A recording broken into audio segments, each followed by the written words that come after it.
Welcome back to the channel, folks, the Brick Sweethearts. Now, get ready for a showdown in the Forbidden Forest. Although it's the Forbidden Forest and students are not allowed to go in there, we're gonna be rule breakers and we're gonna do it. As you may remember from our Lego haul video a few days ago, we decided to pick up both of these sets. And if you haven't seen that video yet, do make sure to check it out. It's quite fun and you get to see all the other fun Lego sets that we picked up.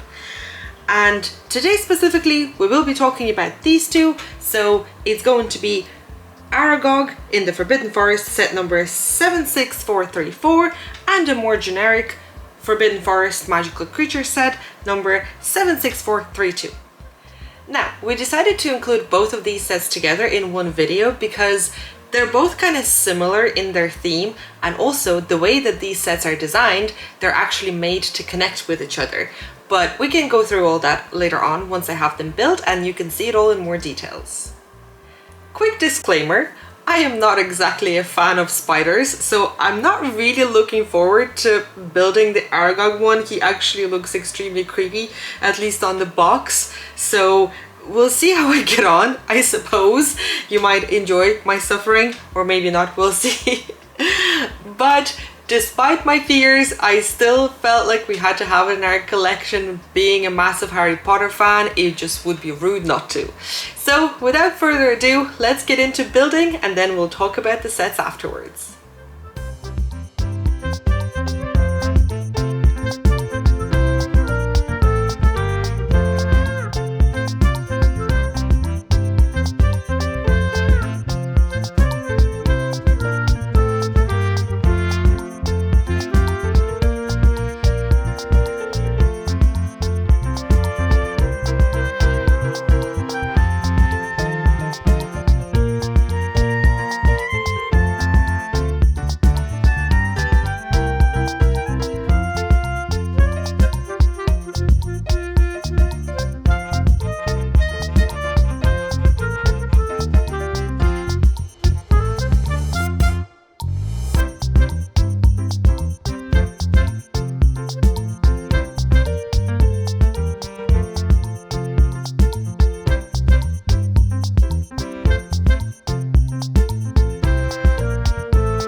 Welcome back, folks.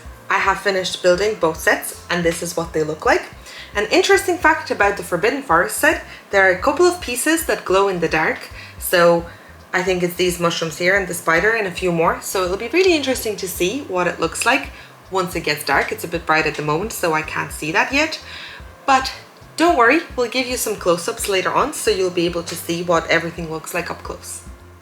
As mentioned earlier, these sets do have a cool feature where all these sections connect to each other, and as you can see, I'm able to bring over this part here from the Aragog set over to the Forbidden Forest set and just snap it in together like this. And then each one of these, so the trees and all these bits, are also connected together. And if you really want to get really, cheeky, you can swap them out and you can connect them in whatever order you want, whatever scene you're trying to play out or whatever way you want your set to look. There is a flexibility there, which I think is pretty cool. The reason I combined these sets both into one video is because they are quite small. There's a very small piece count.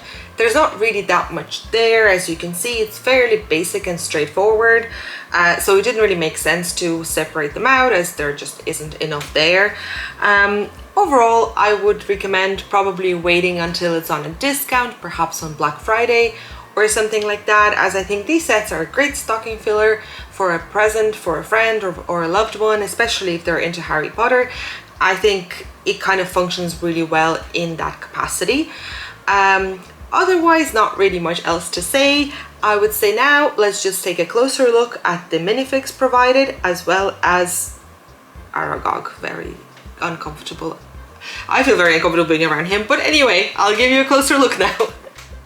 Each set comes with 2 minifigs. In both of them, we actually get Ron. So from left to right, the first 2 on the left are the minifigures from the Aragog set. So we have Ron and Harry with scared looking faces. They do have the normal smiling faces, but I specifically put the scared looking faces on them when I was building it because it depicts my feelings more accurately about being around Aragog. And then on the right hand side we have the 2 minifigs from the Forbidden Forest, and we get Ron again and Hermione, and also we get Buckbeak, a little Thestral, and a small pixie. And I must say, I really like the look of the wings on Buckbeak. I think they look quite great, and they're also movable, which is a really interesting feature. And as you can see on the background, we have a very scary looking Aragog.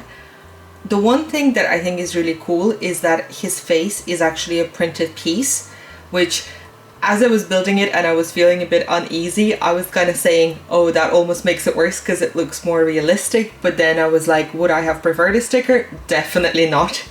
Because at least with the printed piece, I just kind of stuck it on and then I didn't have to worry about it too much. So yeah, I think it's great that it's a printed piece. It looks very realistic, makes it look extra creepy, I guess. And of course he comes with the pincers and huge, large 8 legs. So that's Aragog. The building process itself was also fairly straightforward. Now I must admit, I did feel a little bit uneasy at certain parts when I was building Aragog, and small confession, for a really long time, whenever I would watch Chamber of Secrets, and I would usually rewatch all the movies annually, I used to always close my eyes or just not look at the screen whenever the spider scene was happening in the forest with Harry and Ron. And it's not until I think maybe like a year or 2 ago that I learned and kind of powered through, and I was brave enough to start watching that scene properly. So I am now, you know, older and wiser, and I'm trying to be braver and overcome my fears. And just like with the movie scene, I powered through and I built this set no matter how uneasy I felt, but you know, I overcome my fears because I'm brave and I feel much better for it. I hope you enjoyed watching this video. Let me know down in the comments below if you have these sets yourself, what your thoughts are on this very realistic looking Aragog. Don't forget to like the video, subscribe to the channel, we have plenty more videos coming, and until next time, take care folks.